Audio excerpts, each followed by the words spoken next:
เราเอาเรือโบกโอ้เป็นไรบ้างคำละดีใจบ่ได้เนี่ยยืนคุมงานตลอดบ่อืม เราจะไปเฮ็ดเองนะวะ เป็นอะไรพาช่างเพิ่นกินข้าวยังเฮ็ดของน้ำให้เจ้านะ บุญนึกกินไปหรอบุญนี้ บ่มีบ่มื้อนี้ กินปิ้งชิ้นหมู โอ้นั่นแหล้วแนวกิน กินชิ้นหมู ชิ้นหมู จักหน่อยก็สิเริ่มว่าโอ้ยบ่มีแนวกินสิกินลาบงัวต่างอาหารมื้อนี้บ่ได้ได้แบบนั้นเนาะ ยันมื้ออื่นอยู่มื้ออื่นอยู่ มื้ออื่นเนาะ บดเนาะ มื้ออื่นนั้นเพิ่งสร้างวงบอสเลย ฮะ เอาสีมาลาบ ก็นั่นแล้วก็เฮาล่ะเป็นเจ้าภาพทำเฮ็ดกันแล้วก็โอนให้ทางเขาเบาเวียงบ่ซิดเด้มาข่อยบ่ได้มาเด้ซื้อของอยู่ของกินมาหั่นนะผู้หลักผู้ใหญ่ก็เลยว่าให้หมู่นั้นล่ะเอาเงินให้พวกนั้นละเพิ่นว่าซื้อไปพิมพ์ให้แล้วเพิ่นว่าให้ผู้ไปผู้บ่ยากเวียกหั่นนะคือเห็นแล้วสภาพข่อยนะเห็นอยู่เนาะคลิปก็ได้ บ่ได้ค่อยมาอัปเดตลาบงัวมื้ออื่นนี่แต่ข้าวแว่วๆอยู่ใด ใส่ อ้าวทาง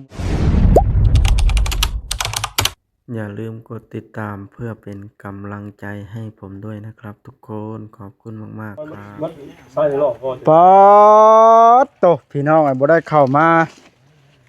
2 มื้อ 3 มื้อลุงแก้วเฮ็ดตั้งขึ้นอันเทินอยู่แล้วห้องน้ำไว้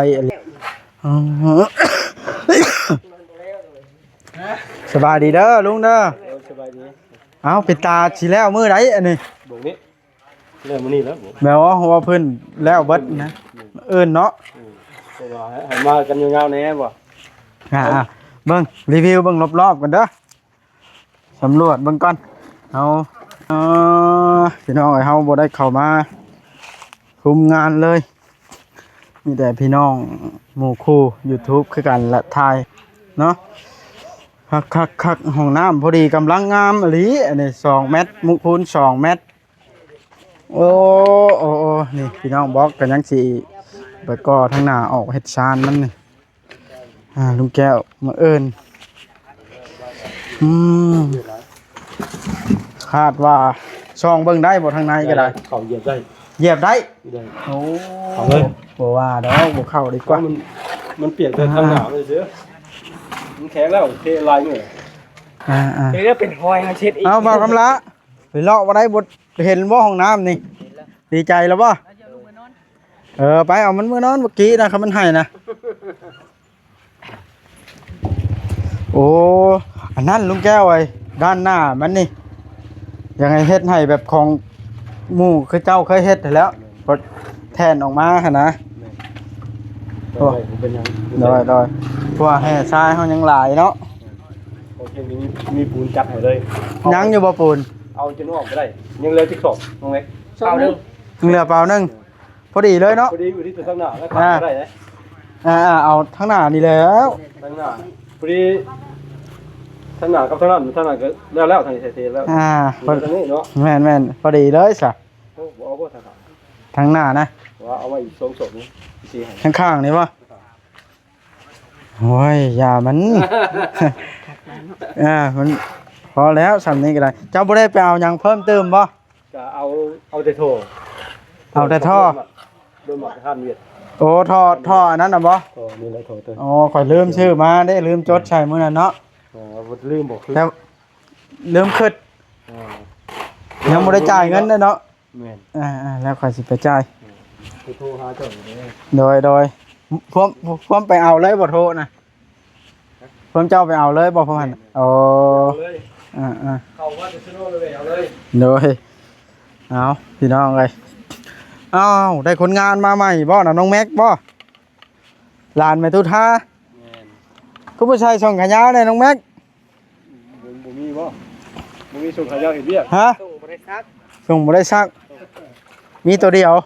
เลยอยู่แต่บริษัท ไปงานรับตลอดเนี่ย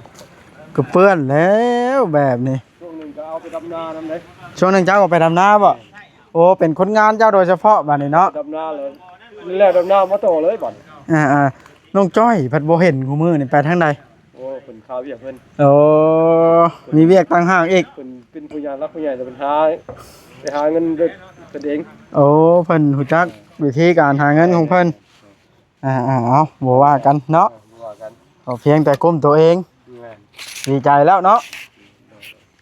เอาพี่น้องเอ้ยนี่แหละมาวันนี้กะบอบอสก็ได้มาอัปเดตแล้วพี่น้องเอ้ยเอาพี่น้องเอ้ยก่อนอื่นต้องขอกราบทักทายสบายดีเด้อสบายดีพี่น้อง FC เบิดสุขูสู่คนนำกันพี่น้องเอ้ยเนาะเปิดภาพขึ้นก็มานี่อยู่นี่แหละพี่น้องเอ้ยมาหาอัปเดตงานสาเหตุที่บวชบ่ได้อัปเดตงานบวชสิขอเว้าให้ฟัง FC เข้าใจเด้อพี่น้องเนาะก็คือมีหลานน้อยหลานลูกของช่างเวียงน่ะได้เสียชีวิตลงเฮาก็เลยบ่ได้มาอัปเดตพี่น้องเอ้ยบ่ได้มาอัปเดตให้ FC เบิ่งแม่นอยู่ว่าผู้หลักผู้ใหญ่เพิ่นให้เฮามาคุมงานมาเป็นสะพานบุญให้ในเฮ็ดของน้ำครั้งนี้พี่น้องเอ้ยแต่ว่าเฮาติดยากติดธุระพี่น้องเหตุฉุกเฉินที่จำเป็นก็เลยบ่ได้มาตั้งแต่มื้อนั้นพุ่นละเฮามาเช็คเครื่องเช็คหยังให้เพิ่นครบทุกอย่างเรียบร้อยแล้วเฮาก็บ่ได้มาบัดนี้ค่าจัดการงานตัวนั้นต้องกราบขอโทษขออภัยทีเด้อเนาะกราบขอโทษขออภัยผู้รักผู้ใหญ่พร้อมที่เพิ่นมอบหน้าที่ให้แล้วบ่มาดูแลหั้นนะอย่าเพิ่งเข้าใจผิดเด้อ FC ทุกท่านเนาะเฮาก็เอาใจใส่อยู่แต่ว่าคือเห็นนั่นแหละลำบากใจพี่น้องเอ้ยแต่ก็พอดีเขาจัดการเรียบร้อยแล้วเขาก็มาอัปเดตงานให้เดี๋ยวเรื่องเงินค่าส่งค่าสร้างแล้วก่อนเขาจังสิจ่ายให้เพิ่นพี่น้องตามที่ราคาตกลงกันไว้นั่นแหละ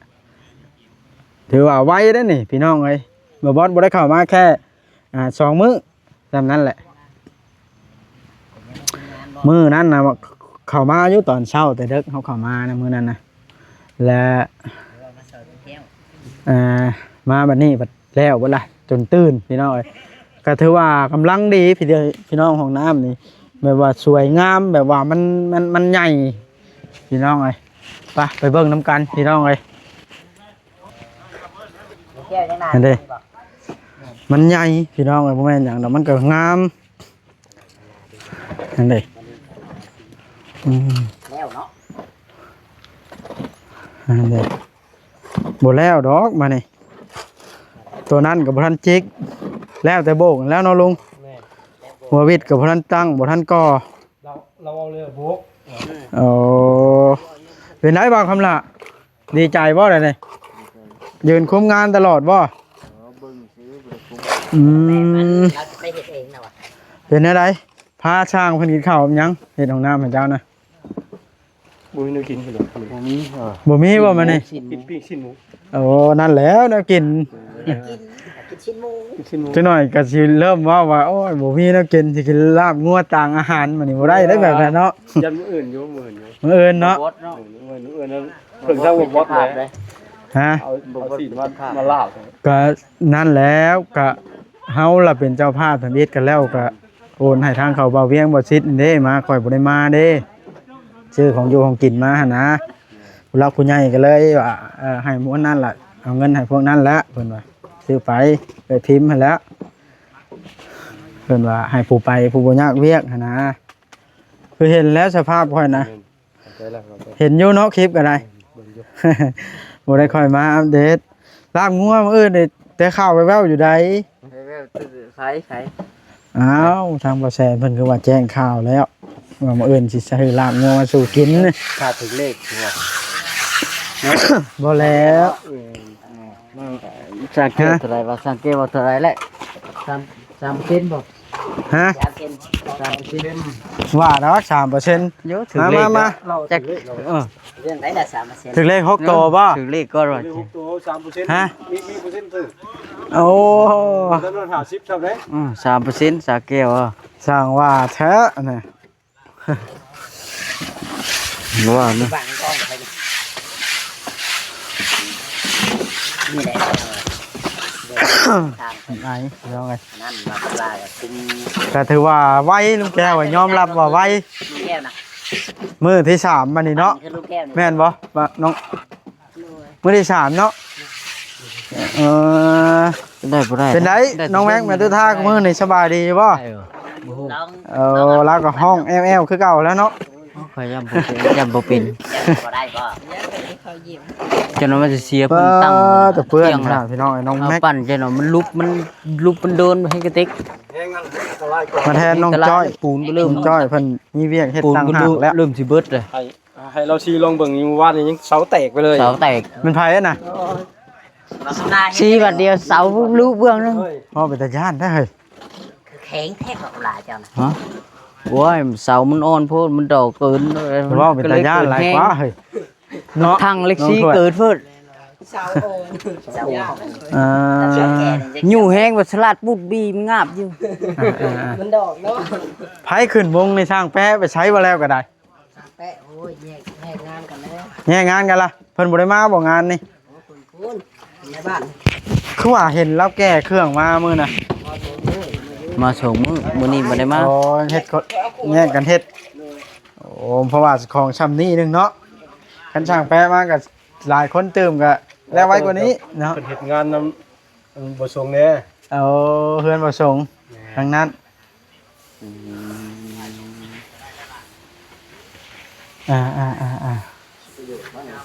เดี๋ยวมันยังอ่อนอยู่มันต้องโยดอยู่แล้วนี่รอมันแข็งจังหน่อยจะมาตื้มไอ้วะ ให้มันกล้ามกันสิให้มันมีกล้ามก่อน เอ้าฮะลุย ใกล้สิแล้วแล้ว ไปวางล่างย่างไปดินน้ำมู อย่าไปเล่นคนนึง ไปพุ่นไปนะว่าจ้อยไปน้ำข่อยว่าจ้อยเขาจ้อยอยากมา ไปย่างทักทายเบางงูเพื่อนก่อนเป็นแน่ได้คือว่าเต็มเทิดๆเยอะในภาคการนินทาเบาคำหล่าแล้วเราย่างมาห้องน้ำนั่นเด้ส่งเบาคำหล่ามาพังแล้วนี่ มีคนมากินเฮ็ดเครื่องแล้ว มาไปเอาไม้ก่อน สบายดีเด้อ เอาขนมบ่ เอาก็ไม้ก่อนมันเบิดได้เด้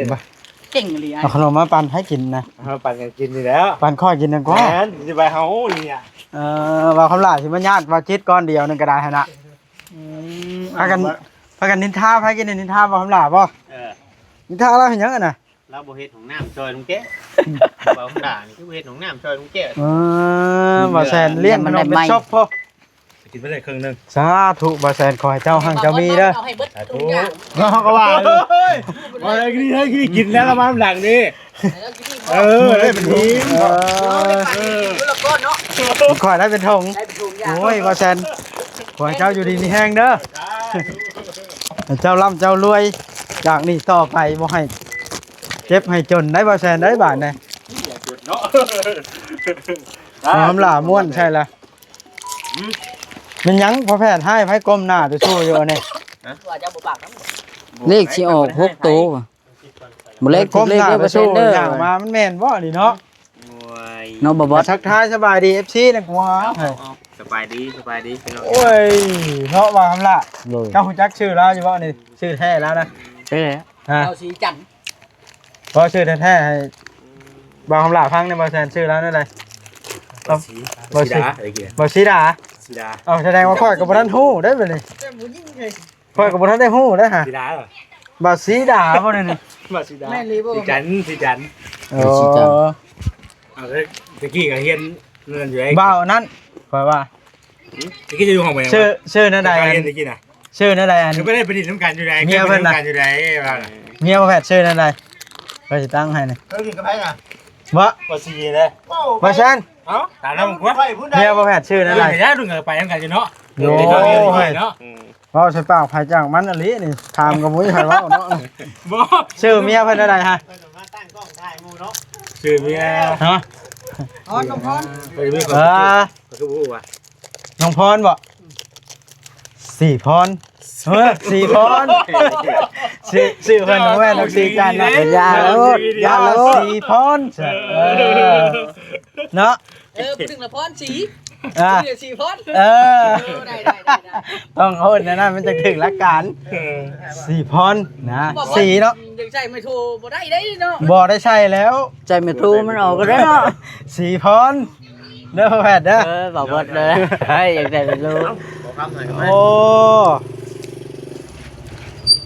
ำเนาะ บ่เอาสิจอกสิจันทร์เมียเพิ่นบ่ได้ชื่อจันทร์เนาะ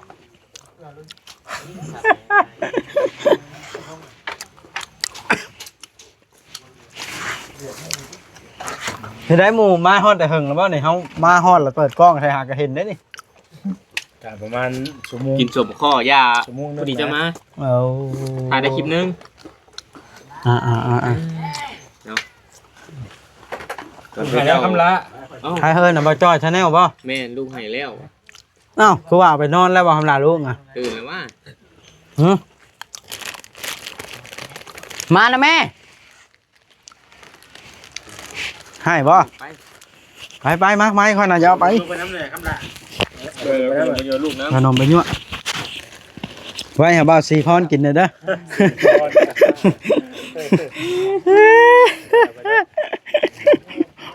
ผักอะไรบอกว่าใช้ซีเพจเลยป่ะ ถ้าชื่อเพจเลยก็ได้มันจังโด่งดัง ออกที่บ้านผมไปเปลี่ยนไปแล้ว ฮะ ไปเปลี่ยนแล้ว เปลี่ยนชื่อหน่อยได้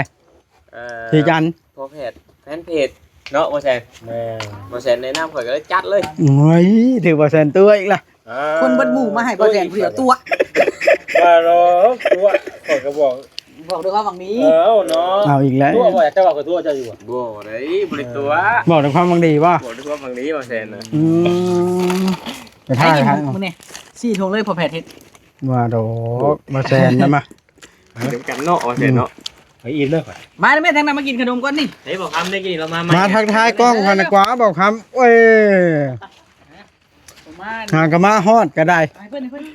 สวัสดีเป็นไงคือมาค่ำมามืดให้มันนี่ ก็ยังบ่วานนี่ก็ทำนี้วานนี่ก็ ขนมบ่แซนซื้อ วานนี่ก็ทำนี้วานนี่ ค้าให้หยังน่ะ เลี้ยงงัว เอาแล้ว เปิดไปเลี้ยงงัวว่าจะเลี้ยงงัวก็แม่นว่าพี่เด้เด้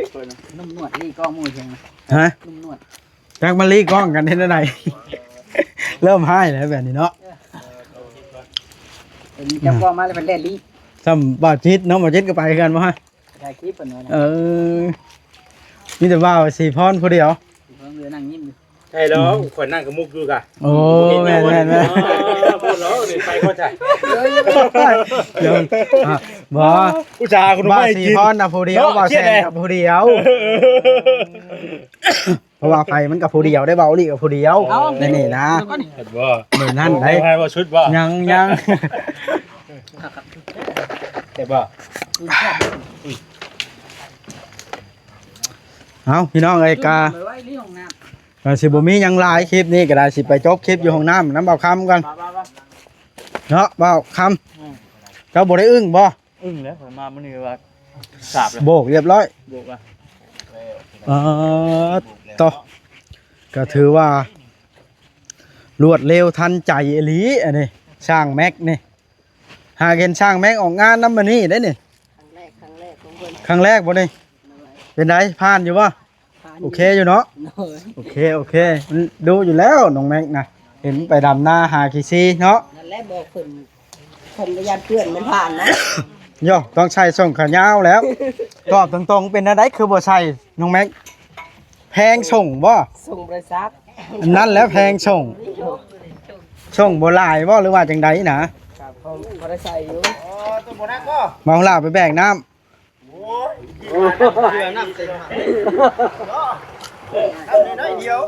เป็นไผเป็นผู้บรรเลงน้ำให้ในลุงแก้วบ่าวจ้อยคือขยันเท่าวะต้องให้รางวัลบ่าวจ้อยแบบนี้ขนมก้อนหนึงให้รางวัลเอ้า ครึ่งก้อนครับ บ่กินเลิศ มื้อนี้คันหมู่กันแล้วเพิ่นบ่ได้กินได้เพิ่นก็ลำ อันนี้หลายคนบ่ได้นะ อ่ะ เฮียนหยังมาวะเฮียนหยังมาวะเฮียนหยังบ่เฮียนหยังบ่จอย เขาบอกว่าเดี๋ยวนั้นเพิ่นบ่กินอะไรนี่ ยาวอีกบ่นี่ ไปอีก ไปจะก็ติดตามกันเดี๋ยวจะมาสิมาเบิ่งกัน เดี๋ยวแท้ๆมื้อนี้เนาะโบกนี่ โบกแล้วอยู่แล้วน้องถ้วยเฮ็ดนะ เอาทุกขันได้